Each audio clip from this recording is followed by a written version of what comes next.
On my part, I have emphasized Egypt's support of Tanzanian development plans for the progress and prosperity of the sisterly United Republic of Tanzania.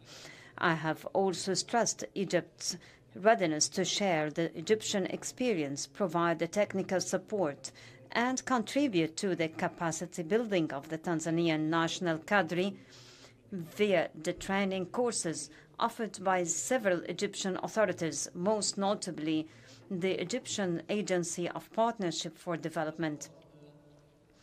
We also agreed on the optimal use of our capabilities to serve the interests of both countries through increasing the rates of trade exchange, which we hope will achieve further growth in the years to come, thus matching the outstanding political relations between the two countries. We moreover probed mechanisms to increase the Egyptian investments in Tanzania and ways to facilitate the works of Egypt's companies that wish to access the Tanzanian market. There has been a growing interest of the Egyptian business community in the recent years to invest in the Tanzanian market, considering the success stories of the Egyptian companies currently present in Tanzania.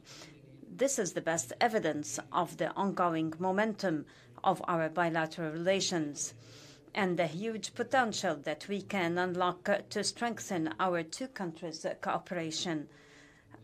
Along the same lines, I would like to stress our full support to carry out the construction project of Julius Nyerere Dam to ensure the best execution and construction standards so that this dam becomes a leading model and a symbol of cooperation and friendship between Egypt and Tanzania, as well as the rest of the sisterly African countries. The completion of this national project will fulfill the hopes and aspirations of the brotherly people of the Tanzania for a better life.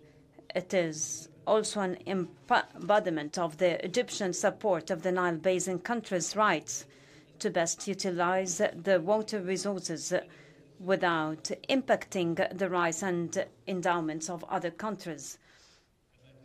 We have exchanged views on a number of current regional and international issues of shared interest.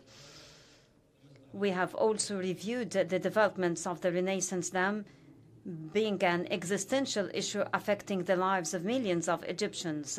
I stressed the necessity to reach a legal binding agreement to regulate the filling and operation of the dam,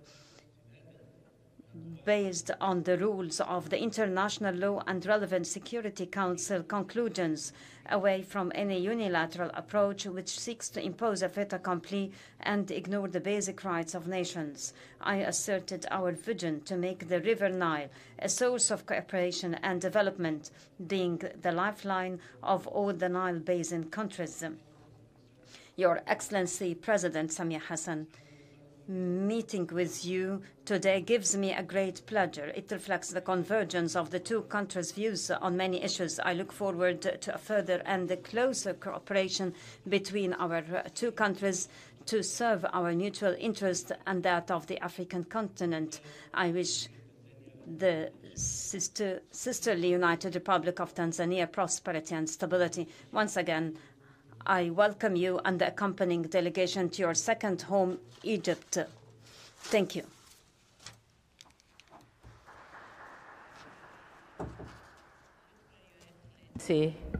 Abdel Fattah al-Sisi, my brother, President of the Arab Republic of Egypt, honorable ministers of our two countries here present, government officials from our two countries, distinguished members of the press, ladies and gentlemen, good afternoon.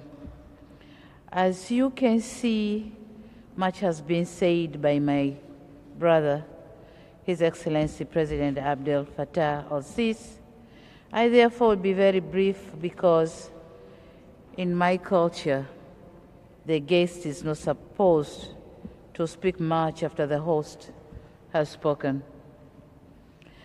At the outset, I wish to thank Your Excellency for the cordial invitation to your great country.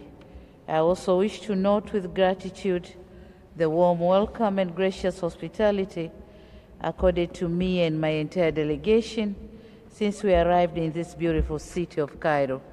Thank you very much.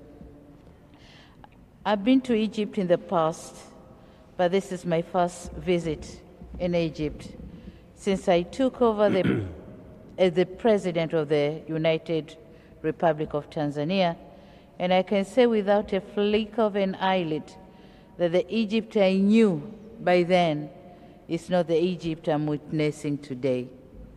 Congratulations. The progress and milestone reached is a worthwhile lesson for my country. Excellencies, not long ago, my brother, His Excellency President Al-Sisi, and I have discussed on bilateral, regional, continental, and global issues of mutual concern and interest, including diplomatic, economic, political, and social relations, progress on the construction of the Julius Nyerere hydropower station, and the need of enhancing cooperation in trade, investment, education, sports, tourism, just to mention a few, and he has spoken about all of them. During our discussion, both of us reaffirmed our satisfaction and appreciation for the historic, long-standing, and excellent relation between Tanzania and Egypt. My visit today has provided us yet another opportunity to enhance our bonds of friendship and cooperation, which were built on a very solid foundation by our founding fathers, the late Mwalimu Julius Nyerere of Tanzania and the late Gamal Abdel Nasser of Egypt. These two leaders were revolutionaries who shared similar Pan-Africanist views on African liberation and unity, as well as struggle for global equality, justice system, and economic emancipation of the African continent and the people of Africa. Excellencies, ladies and gentlemen, in regard to peace and security, I informed my brother, His Excellency Abdel Fattah al-Sisi, that Tanzania has continued to enjoy peace, stability, and tranquility in all spheres of life, be it political, economic, or social, or cultural. This situation has provided an opportunity for government to focus its efforts to strengthen the economy as well as improving social services. And on the economic front, Tanzania, just like many other economies in the world, succumbed to the effects of the COVID-19 pandemic. In order to revive our economy, we have injected stimulus packages in our key sectors that were affected by the pandemic, such as tourism, and we expect to fairly grow economically. Our GDP is expected to grow by 4.6 this year and next year.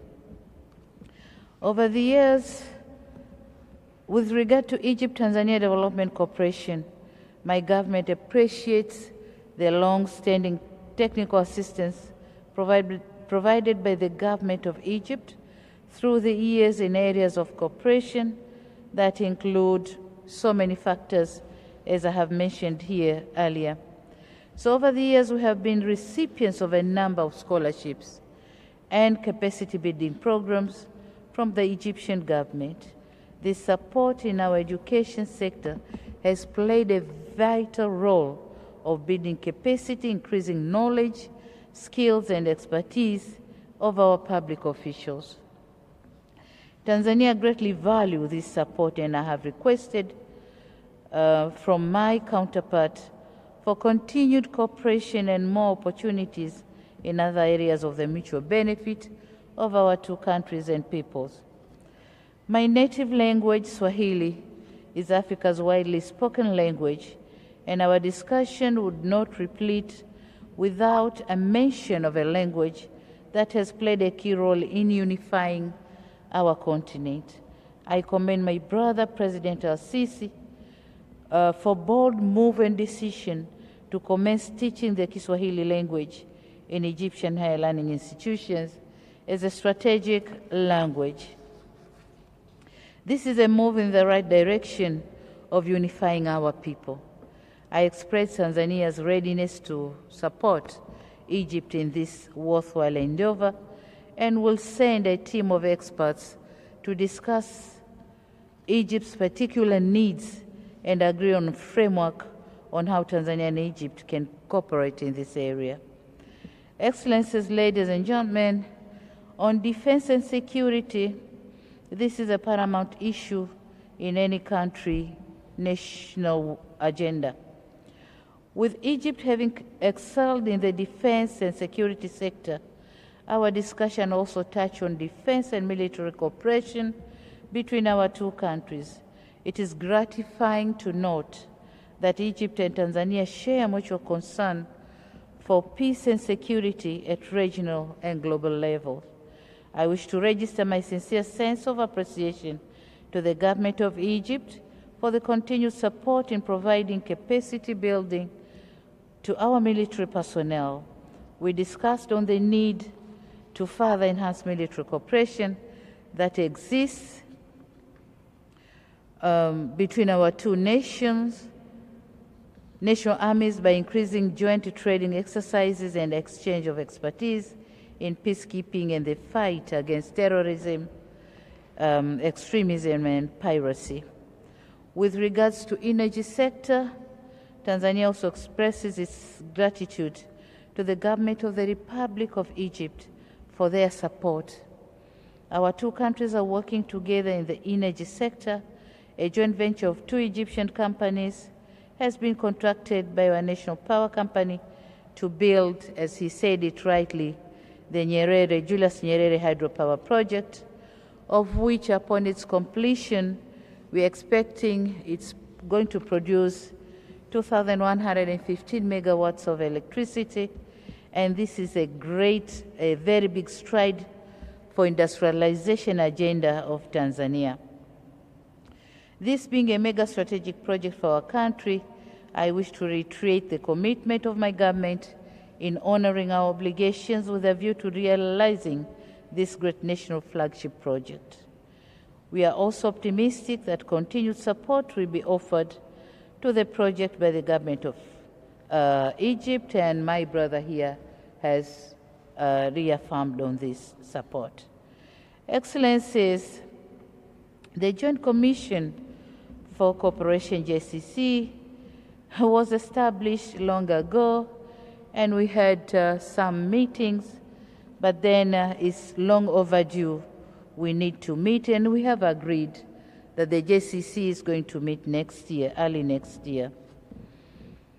In economic and trade, during the discussion, we noted that our economic ties continue to grow, especially the area of the investment and trade. For instance, the volume of trade between our two countries increased from Tanzanian shillings 84.3 billion in 2018 to Tanzanian shilling 87.3 billion in 2020. Tanzania has also registered 26 projects from Egypt worth $1.3 billion, which have created 2,206 jobs to Tanzanians. It is unfortunate that the balance of trade is in favor of Egypt, but we, Tanzania, promise to put more effort so that we can produce more and use the opportunity of trading between our two countries. Furthermore, Tanzania welcomes investors from Egypt to come and explore investment opportunities in Tanzania in areas of livestock, agriculture sector, real estate industry, energy, tourism and hospitality, pharmaceuticals, transportation, mining, manufacturing and agro-processing industries. My government will render the necessary facilitation to the Egyptian business community wishing to invest and do business in the country. Excellencies, ladies and gentlemen, in joint project, we have agreed to work closely on agriculture, livestock and fisheries, where Tanzania can benefit greatly from Egypt's technology and expertise in these areas or in these sectors. Joint farms will be of great help for our countries to benchmark best practices and productivity. Furthermore, we agreed to cooperate in the blue economy to realize its full potential and benefits. And in this regard, Tanzania requests Egypt to provide technical support and advanced technology in establishing, as I said, larger farms for aquaculture and other marine species. Excellencies, regarding regional international matters, during the discussion we agreed that our two countries will continue to work together on all matters of common concern and interest, including global peace and security, climate change, infrastructure development, financing for development, human rights advocacy, the fight against terrorism, the strengthening of African unity and achieving sustainable social, economic development, and supporting each other on common African position on various issues of mutual interest, including reciprocal endorsement and support of our candidature in the African Union and the United Nations. Excellencies, ladies and gentlemen, we have witnessed the signing of 3 memorandum of understandings, and it's my conviction that Tanzania will work hard on implementing those signed memorandum of understandings, and we'll also continue to discuss with our partners in Egypt to complete other remaining memorandum of understandings and agreements. Ladies and gentlemen, members of press, I also extended a cordial invitation to my brother, President al-Sisi, to visit Tanzania at a time of his convenience. And let me conclude by once again thanking him for inviting me to visit this great country and for the warm welcome and generous hospitality extended to me and my entire delegation since our arrival. In conclusion, I wish to reiterate my personal commitment and that of my government to further strengthen these relations for the mutual benefit of our countries and our people. Thank you very much, my brother. Thank you. Asante sana and shukran jazira.